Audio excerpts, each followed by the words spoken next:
Assalamualaikum warahmatullahi wabarakatuh, para mahasiswa Magister Teknik Informatika semua, salam sejahtera.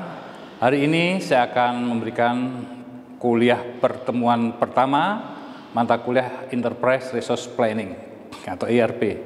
Pada mata kuliah ini itu ada ruang lingkup yang akan kita berikan, yaitu 14 kali pertemuan. Dan saya saat ini akan memberikan pertemuan yang pertama, di mana 14 pertemuan tadi yang akan diberikan. Yang kedua adalah tentang rekayasa ERP, kemudian yang ketiga adalah tentang bisnis proses organisasi atau di perusahaan. Pertemuan keempat nanti akan diberikan dalam siklus ERP dalam organisasi dan pengenalan software Odoo.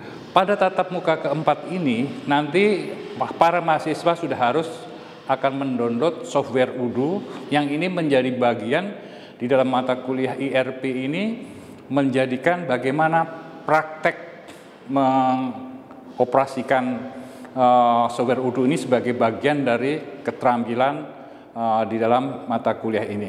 Dan kelima, kita sudah mulai akan menggunakan software Odoo itu untuk membahas tentang ERP dalam sales dan marketing serta customer relationship management. Yang keenam tentang akuntansi dan keuangan. Yang ketujuh tentang produk dan rantai pasar atau supply chain management. Dan kedelapan membahas tentang SDM dalam sistem enterprise.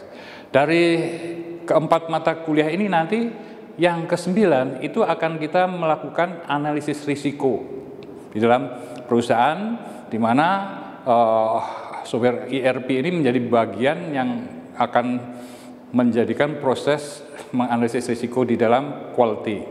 Terakhir nanti teman 10 adalah bagaimana kita akan melakukan audit ERP. Nah, ini masih ada 4 pertemuan lagi ya. Jadi pada waktu pertemuan 8 itu akan ada UTS. Setelah UTS selesai akan dilanjutkan pertemuan 9, pertemuan 10, dan ke pertemuan 11 akan membahas tentang ERP dan Business Intelligence.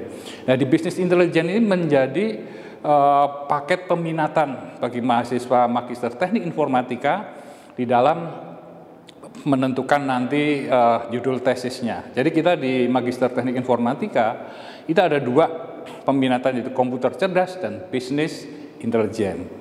Salah satunya akan dibahas di pertemuan 11 ini pada waktu mata kuliah ERP. Kemudian pertemuan 12 itu akan membahas tentang performance management dan balance scorecard. Jadi performa perusahaan juga akan diukur di sini, sejauh mana perusahaan itu betul-betul memberikan terjadi nilai tambah, terjadi penguatan, terjadi efisiensi.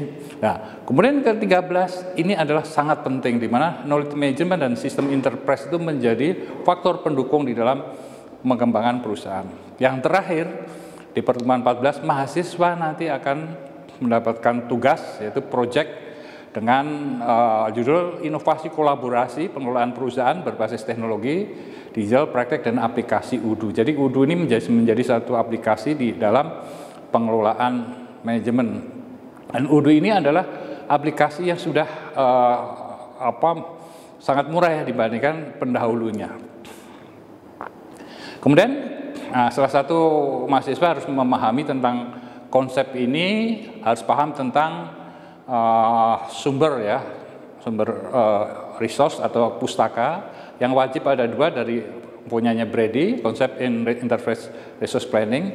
Yang kedua dari Wawan Falah ya, Enterprise Resource Planning menjelaskan teknologi informasi dengan strategi bisnis.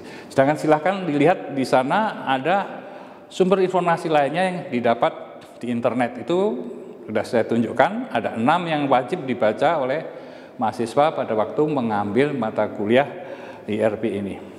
Oke, tujuan mata kuliah ini, mahasiswa diharapkan mampu menjelaskan konsep ERP secara teknis maupun manajerial. Ini tuntutan kompetensi setelah mengikuti mata kuliah ini. Kedua, mahasiswa harus mampu mengenalkan dan memiliki keterampilan tentang bagaimana menggunakan software Odoo. Nah, pada proses kegiatan kuliah, apa sih yang perlu dilakukan oleh mahasiswa? nanti dalam tugas harus mampu memaparkan tentang konsep, melakukan diskusi dan tanya jawab. Kemudian yang ketiga adalah bagaimana praktikum dalam menyelesaikan kasus-kasus ya yang saya berikan dengan aplikasi Odoo. Nah, yang keempat ini yang sangat penting, mengerjakan tugas baik dalam kelompok maupun individu. Kemudian kita mulai masuk pada mata kuliah ERP. Jadi ERP ini menjadi sangat penting saat ini, apalagi perusahaan sudah di dalam proses bisnis digital ya. Jadi sekarang dengan adanya internet dan bisnis digital akan semakin cepat perusahaan itu bisa berkembang, dan akan cepat juga perusahaan itu akan mati atau bangkrut karena tidak bisa mengimbangi kemajuan teknologi. Nah, ERP ini adalah sebagai suatu sistem informasi yang dibangun dengan mengintegrasikan subsistem finansial dan non-finansial di organisasi dengan bagaimana implementasi sebagai fasilitas ya. Karena ini adalah ERP adalah suatu fasilitas untuk melaksanakan konsep ERP pada organisasi. Subsistemnya itu apa saja? Ada inventory, ada purchasing, ada payroll, ada sales, finance, dan ada vendor atau supplier yang mendukung di dalam proses produksi di suatu perusahaan. Nah, kemudian kita perlu melihat ERP itu perkembangannya bagaimana sebelum sampai saat ini kita gunakan. Jadi ini ditemukan pada tahun 1960 ya. Itu konsepnya adalah inventory management and control. Jadi di perusahaan itu ada yang inventory itu adalah bagaimana aset-aset di perusahaan itu harus bisa dilaksanakan secara efisien ya. Itu perlu dikontrol. Nah, itulah muncul. Kemudian 70 menjadi Material Recruitment Planning atau MRP. Material itu perlu diefisienkan di sana. Kemudian berdampak 1980 menjadi MRP 2. Nah, mulai 1990 itu menjadi ERP ya. Nah, tahun 2000 di mana internet ditemukan, ini menjadi tonggak awal perkembangan sistem perusahaan semakin berkembang. Terakhir dibawa menjadi cloud. Kemudian tujuan dari ERP dalam organisasi perusahaan ini adalah bagaimana SDM di perusahaan itu mengintegrasikan di sub-subsistem tadi, sehingga akan terjadi proses otomasi, bagaimana membagi database dalam praktek bisnis melalui enterprise, kemudian menghasilkan informasi real time, dan ini sebagai bagian dalam mengambil keputusan. Dan yang terpenting adalah memungkinkan perpaduan proses transaksi di bagian dari suatu perencanaan. Ada front office dan back office. Yang di tengah itu adalah, inilah peran ERP itu di sini, bagaimana mendukung di front office berhadapan dengan customer, di back office berhadapan dengan supplier. Kalau perusahaan adalah perusahaan manufaktur, di sini ada banyak bagiannya. Satu ada sales distribution, ada service application, kemudian ada financial application, manufacture application, inventory. Nah, di tengah-tengah itu ada corporate recruitment dan human resource. Nah, inilah bagian-bagian ini oleh software ERP ini disatukan sehingga bagi top manajemen dan manajer itu bisa mendapatkan informasi secara cepat dan dapat mengambil keputusan secara cepat. Jadi terjadi proses yang cepat dalam pengambilan keputusan. Kemudian saya jelaskan bahwa nanti mahasiswa harus mendownload ya aplikasi software Odoo versi 12 ini open source ya. Itu ada di situ ya di internetnya. Kemudian di software ini mengintegrasikan antara sales, operation dan finance. Dan ini ada yang sifatnya free. Jadi yang software ini ada yang sifatnya enterprise. Yang enterprise harus berbayar. Jadi yang di sebelah kiri itu adalah, kita lihat sebelah kiri adalah sales-nya, tapi operation itu menjadi utama. Jadi kalau ini adalah dilihat perusahaan manufaktur ya, kemudian akan menghasilkan produk dan ini akan didistribusikan melalui jasa, itu sales ya. Nah, kemudian di sales ini ada yang namanya aplikasi dari POS ya. Ya, POS, CRM dan e-commerce ya. Point of sales ini adalah biasanya untuk kita membuka minimarket, membuka restoran bisa menggunakan pakai aplikasi POS. Kemudian kalau kita e-commerce itu biasanya digunakan untuk yang marketplace yang sekarang toko-toko online. Nah, disinilah konsep ERP itu bagaimana mengkonsolidasikan, mengintegrasikan proses-proses yang ada, bisnis proses ada di perusahaan, sehingga seorang manajer di situ akan mendapatkan data secara cepat dan mampu memberikan keputusan secara cepat. Karena saat ini persaingan di dunia bisnis yang saat ini di era internet itu adalah data itu menjadi sangat penting. Supporting yang di bawah ada marketing, ada website, ada dokumen, helpdesk, human resource, file service, and rental. Inilah bagian dari software yang akan nanti mahasiswa mendalami. Kemudian di dalam ERP ini nanti outputnya akan berkembang menjadi suatu mata kuliah yang mahasiswa harus mendalami di bidang business intelligence, customer relationship management, supply chain management, dan e-business.